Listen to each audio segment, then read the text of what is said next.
ബിസ്മില്ലാഹിർ റഹ്മാനിർ റഹീം. ബിസ്മില്ലാഹി അള്ളാഹുവിന്റെ നാമത്തിൽ. അർ റഹ്മാനി പരമകാരുണികൻ, അർ റഹീം കരുണാനിധി.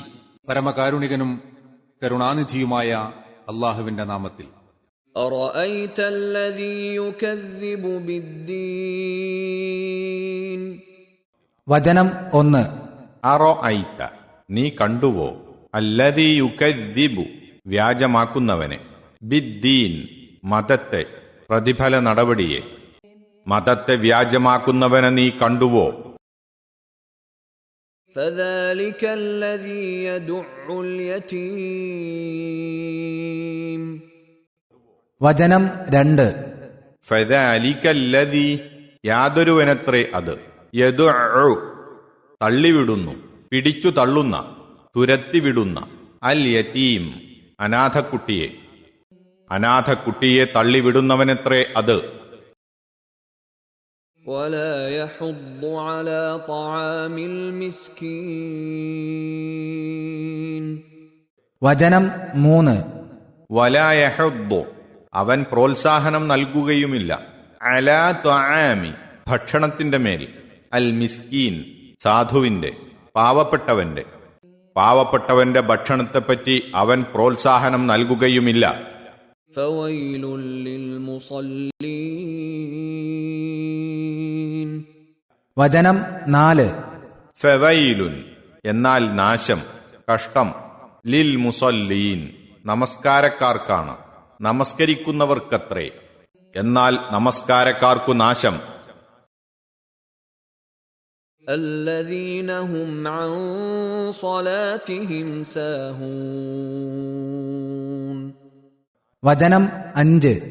അല്ലദീന അതായത് യാതൊരുവർ, ഹും അവർ, അൻ സ്വലാറ്റിഹിം തങ്ങളുടെ നമസ്കാരത്തെക്കുറിച്ച്, സാഹൂൻ അശ്രദ്ധരാണ്, വിസ്മരിച്ചവരാണ്.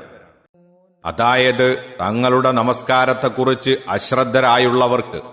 الذين هم يراءون.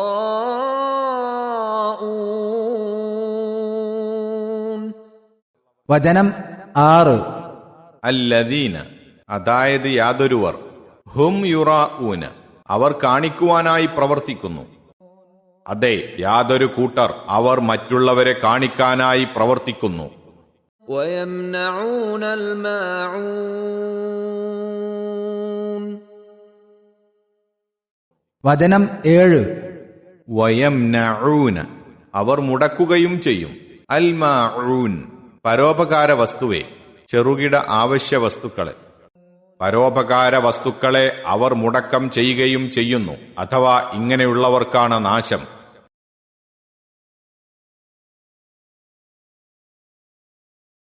മതസിദ്ധാന്തങ്ങൾ, പരലോക ജീവിതം, കർമ്മങ്ങൾക്കുള്ള പ്രതിഫലം ആദിയായ കാര്യങ്ങളെ വ്യാജമാക്കുന്ന മതനിഷേധികളുടെയും കപടവിശ്വാസികളുടെയും ചില ലക്ഷണങ്ങൾ ഈ സൂറത്തിൽ അള്ളാഹു വിവരിച്ചിരിക്കുന്നു. ഓരോന്നും വളരെ ശ്രദ്ധാർഹമായ കാര്യങ്ങളും നിത്യജീവിതത്തിൽ സൂക്ഷിക്കപ്പെടേണ്ടവയുമാകുന്നു. 1. അനാഥക്കുട്ടികളോട് നിർദ്ദയമായും പരുഷമായും പെരുമാറുക. 2. പാവപ്പെട്ടവർക്ക് ഭക്ഷണം നൽകുന്ന വിഷയത്തിൽ പ്രോത്സാഹനം നൽകാതിരിക്കുക. ഈ 2 കാര്യങ്ങളെക്കുറിച്ചും ഖുർആൻ പലപ്പോഴും ശക്തിയായ ഭാഷയിൽ ഉണർത്താറുള്ളതാണ്. കഴിഞ്ഞ ചില സൂറത്തുകളിൽ വെച്ച് ഇത് സംബന്ധിച്ച് ചിലതെല്ലാം നാം വായിക്കുകയും ചെയ്തിരിക്കുന്നു. അനാഥക്കുട്ടികളെ പുറന്തള്ളുന്നതും സാധുക്കൾക്ക് ഭക്ഷണം നൽകുന്നതിൽ പ്രോത്സാഹനം നൽകാതിരിക്കലും മതനിഷേധത്തിന്റെ ലക്ഷണമായിട്ടാണ് അള്ളാഹു എടുത്തു കാട്ടിയിരിക്കുന്നത്. ഇതോർക്കുമ്പോൾ അനാഥകളെ ആദരിക്കുകയും അവരുടെ നന്മയ്ക്കു വേണ്ടി പരിശ്രമിക്കുകയും ചെയ്യുന്നതിൻ്റെയും സാധുക്കളുടെ വിശപ്പും പട്ടിണിയും തീർക്കുകയും ആ വിഷയത്തിൽ സേവനം അനുഷ്ഠിക്കുകയും ചെയ്യുന്നതിൻ്റെയും ബാധ്യത മുസ്ലിങ്ങളെ സംബന്ധിച്ചിടത്തോളം എത്രമേൽ വമ്പിച്ചതാണെന്ന് ഊഹിക്കാവുന്നതാണ്. 3. നമസ്കാരത്തെക്കുറിച്ച് ശ്രദ്ധയില്ലാതിരിക്കുക. നമസ്കാരക്കാർക്കാണ് നാശം എന്ന് പറഞ്ഞുകൊണ്ടാണ് ഇക്കാര്യം അള്ളാഹു ഉണർത്തുന്നത്. നമസ്കാരത്തിന്റെ നിയമപരമായ നിർബന്ധത്തിന് വിധേയരായിരിക്കുകയും എന്നിട്ടും അതിനെക്കുറിച്ച് അശ്രദ്ധരാവുകയും ചെയ്യുന്ന കപടന്മാരെ പറ്റിയാണ് ഈ പ്രസ്താവന എന്ന് അതിൽ നിന്ന് മനസ്സിലാക്കാം. അവരെപ്പറ്റി ഹും യുറാഊൻ, അവർ മറ്റുള്ളവരെ കാണിക്കുവാനായി ചെയ്യും എന്നു പറഞ്ഞിരിക്കുന്നത് അതുകൊണ്ടാണ്. പ്രത്യക്ഷത്തിൽ തന്നെ അവിശ്വാസികളായ ആളുകൾക്ക് മറ്റുള്ളവരെ കാണിക്കുവാനായി നമസ്കാരം നിർവഹിക്കേണ്ടുന്ന ആവശ്യമില്ലല്ലോ. അശ്രദ്ധ പല വിധത്തിലും ആവാം. പാടെ ഉപേക്ഷിക്കുക, ചിലപ്പോൾ മാത്രം നമസ്കരിക്കുക, മറ്റുള്ളവരുടെ കൂട്ടത്തിലാകുമ്പോൾ മാത്രം നമസ്കരിക്കുക, സമയനിഷ്ഠ പാലിക്കാതിരിക്കുക, നമസ്കരിക്കുമ്പോൾ അതിലെ ഒഴിച്ചുകൂടാത്ത ഘടകങ്ങളും നിബന്ധനകളും ഗൗനിക്കാതിരിക്കുക, അന്യചിന്തകളിൽ മുഴുകിക്കൊണ്ട് ബാഹ്യരൂപം മാത്രം കഴിച്ചുകൂട്ടുക, നമസ്കാരത്തിൽ നാവ് കൊണ്ട് ചെല്ലുന്ന ദിക്ർ, ദുആ, ഖുർആൻ മുതലായവയുടെ സാരം ഓർക്കാതെയും അറിയാതെയും കേവലം ഒരു ചടങ്ങായി മാത്രം നിറവേറ്റുക എന്നിവയെല്ലാം തന്നെ ഇമാം ഇബ്നു കസീർ റഹ്മത്തുള്ളാഹി അലൈഹി ചൂണ്ടിക്കാട്ടിയതുപോലെ നമസ്കാരത്തെക്കുറിച്ചുള്ള അശ്രദ്ധയുടെ ഇനങ്ങളിൽ ഉൾപ്പെടുന്നു. ഇവയിൽ ഓരോന്നും പ്രത്യേകം നോക്കുമ്പോൾ ചിലത് ചിലതിനേക്കാൾ ഗൗരവം കൂടിയതോ കുറഞ്ഞതോ ആയിരിക്കുമെന്ന് പറയേണ്ടതില്ല. എന്നാൽ ഈ ദോഷങ്ങൾ മുഴുവനുമോ ഏതാനുമോ ഒരാളിൽ സമ്മേളിക്കുന്ന പക്ഷം ആ നമസ്കാരക്കാരൻ കപടവിശ്വാസികളുടെ ഇനത്തിൽപ്പെട്ടവനാണുള്ളതിൽ സംശയമില്ല.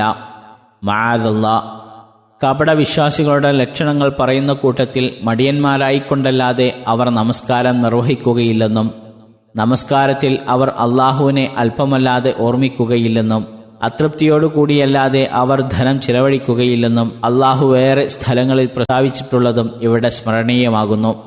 സൂറത്തു നിസാ 142, സൂറത്തു തൗബ 54.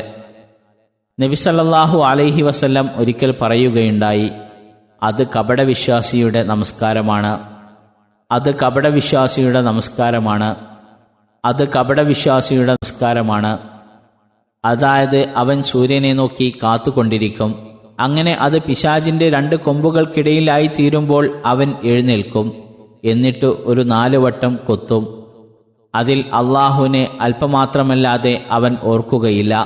ബുഖാരി, മുസ്ലിം. സൂര്യൻ പിശാചിന്റെ 2 കൊമ്പുകൾക്കിടയിൽ ആകുക എന്ന് പറഞ്ഞതിന്റെ താൽപ്പര്യം അസ്തമിക്കുവാൻ പോകുക എന്നത്രേ. അസ്തമന വേളയിലും ഉദയവേളയിലും ചില മതക്കാർ സൂര്യനെ ആരാധിക്കാറുള്ളതിനെ സൂചിപ്പിച്ചുകൊണ്ടാണ് തിരുമേനി അങ്ങനെ പ്രസ്താവിച്ചത്. അപ്പോൾ കപടവിശ്വാസിയുടെ നമസ്കാരം സമയം തെറ്റിച്ചുകൊണ്ടായിരിക്കുമെന്നതിനു പുറമെ അത് സൂര്യാരാധകരുടെ ആരാധനയുമായി സാദൃശ്യമുള്ളതായി തീരുകയും ചെയ്യുന്നു. 4 കൊത്തു കൊത്തും എന്ന് പറഞ്ഞതിന്റെ താൽപ്പര്യം ആവശ്യമായ നിയമങ്ങളും മര്യാദകളും ഗൗനിക്കാതെയും നമസ്കാരത്തിന്റെ കാതലായ വശം അള്ളാഹുവിനെക്കുറിച്ചുള്ള സ്മരണ പാലിക്കാതെയും കോഴി കൊത്തും പോലെ വേഗത്തിൽ ഒരു 4 റക്അത്ത് കുമ്പിടും എന്നത്രേ. അസർ നമസ്കാരത്തെയാണ് നബി സല്ലല്ലാഹു അലൈഹി വസല്ലമ ഇവിടെ ഉദാഹരിച്ചത്.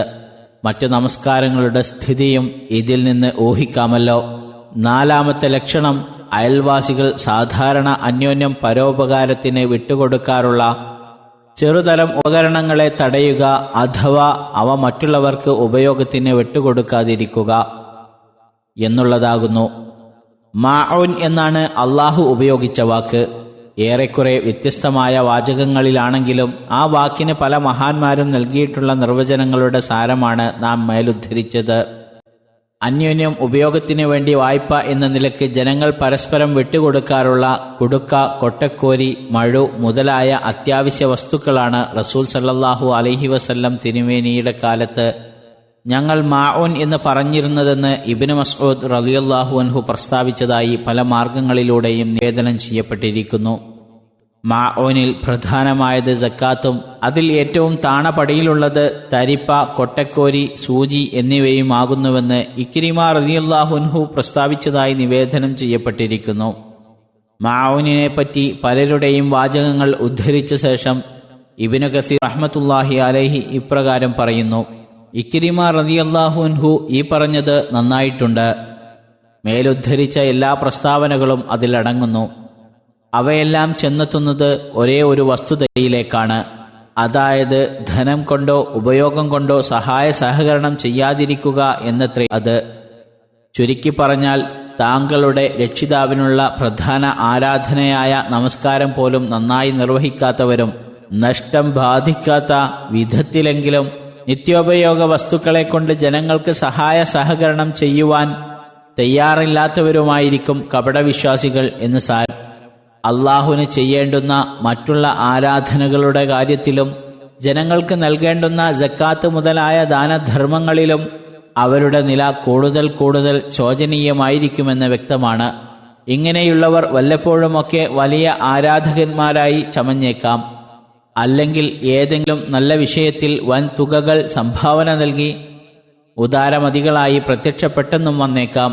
പക്ഷേ ആത്മാർത്ഥതയും നിഷ്കളങ്കതയുമല്ല, പേരും കീർത്തിയുമായിരിക്കും അവരുടെ ലക്ഷ്യം. ചിലപ്പോൾ ഏതെങ്കിലും സ്വാർത്ഥം നേടുവാനുള്ള മാർഗമായിട്ടോ ഏതെങ്കിലും നിർബന്ധത്തിന് വഴങ്ങിയോ ആയിരിക്കാം അത്. ഇങ്ങനെയുള്ള കർമ്മങ്ങളൊന്നും അള്ളാഹുവിങ്കിൽ വിലപ്പോകുകയില്ലെന്ന് സ്പഷ്ടമാണ്. തന്റെ കൊട്ടക്കോരി കൊണ്ട് അല്പം വെള്ളം കോരുവാൻ, തന്റെ പേന കൊണ്ട് എന്തെങ്കിലും ഒന്ന് എഴുതുവാൻ, തന്റെ മൺവെട്ടി കൊണ്ട് കുറച്ച് സമയം മണ്ണ് കൊത്തുവാൻ, തന്റെ പറമ്പിൽ കൂടി വല്ല ചുമടും കൊണ്ട് നടന്നു പോകുവാൻ, സ്ഥലം ഒഴിവായി കൊണ്ടുപോകുന്ന തന്റെ വാഹനത്തിൽ കാൽനട പോകുന്ന ക്ഷീണിച്ച ഒരു സഹോദരന് അല്പനേരം കയറിയിരിക്കുവാൻ, പൊതുസ്ഥലങ്ങളിലും പൊതുവാഹനങ്ങളിലും ലേശമൊന്ന് നീങ്ങിക്കൊടുത്ത് മറ്റൊരാൾക്ക് ഇരിക്കുവാനുള്ള സൗകര്യം ഉണ്ടാക്കിക്കൊടുക്കുവാൻ എന്നിങ്ങനെയുള്ള നിസാര കാര്യങ്ങളിൽ പോലും സന്മനസ്സു കാണിക്കാത്ത പലരെയും ധാരാളം കാണാവുന്നതാണ്. പട്ടിണി കൊണ്ടോ മഹാരോഗം മുതലായവ കൊണ്ടോ ഗതിമുട്ടി കഷ്ടപ്പെട്ട് സഹായത്തിന് യാചിച്ചു വരുന്നവരെ നിർദ്ദയം ആട്ടിക്കളയുന്നവരും ദുർലഭമല്ല. അതേസമയം അത്തരം വ്യക്തികളിൽപ്പെട്ട ചിലർ പോലും സാധു സംരക്ഷണത്തിനും അഗതി ശുശ്രൂഷയ്ക്കും വേണ്ടിയുള്ള സ്ഥാപനങ്ങൾക്കോ മറ്റോ വൻ തുകകൾ സംഭാവന നൽകുകയും ചെയ്തേക്കും. ഇത്തരം വമ്പിച്ച ഔദാര്യങ്ങൾ അള്ളാഹുവിന്റെ പ്രീതിയോ പ്രതിഫലമോ ഉന്നം വെച്ചുകൊണ്ടുള്ളതാവാൻ തരമില്ല. അള്ളാഹുവിങ്കിൽ നിന്നുള്ള പ്രതിഫലം പ്രതീക്ഷിക്കുവാൻ അതിൽ വകയുമില്ല. കാരണം അതിൽ അവർക്ക് ഉദ്ദേശശുദ്ധിയില്ലെന്നാണ് അവരുടെ മറ്റു ചെയ്തികൾ തെളിയിക്കുന്നത്. അള്ളാഹുവിന്റെ നോട്ടം ഹൃദയത്തിലേക്കാണല്ലോ. യഥാർത്ഥമായ സേവന തൽപരതയും ഉദാരമനസ്കതയും ഉള്ളവർ സന്ദർഭത്തിനും കഴിവിനും അനുസരിച്ച് കിട്ടുന്ന അവസരം ഉപയോഗപ്പെടുത്തുവാൻ ശ്രമിക്കേണ്ടതാണ്. വലുപ്പ ചെറുപ്പമോ രഹസ്യ പരസ്യമോ മുഹൂർത്ത വ്യത്യാസമോ നോക്കേണ്ടതില്ല, നോക്കുന്നതുമല്ല. വല്ലാഹു ആലം.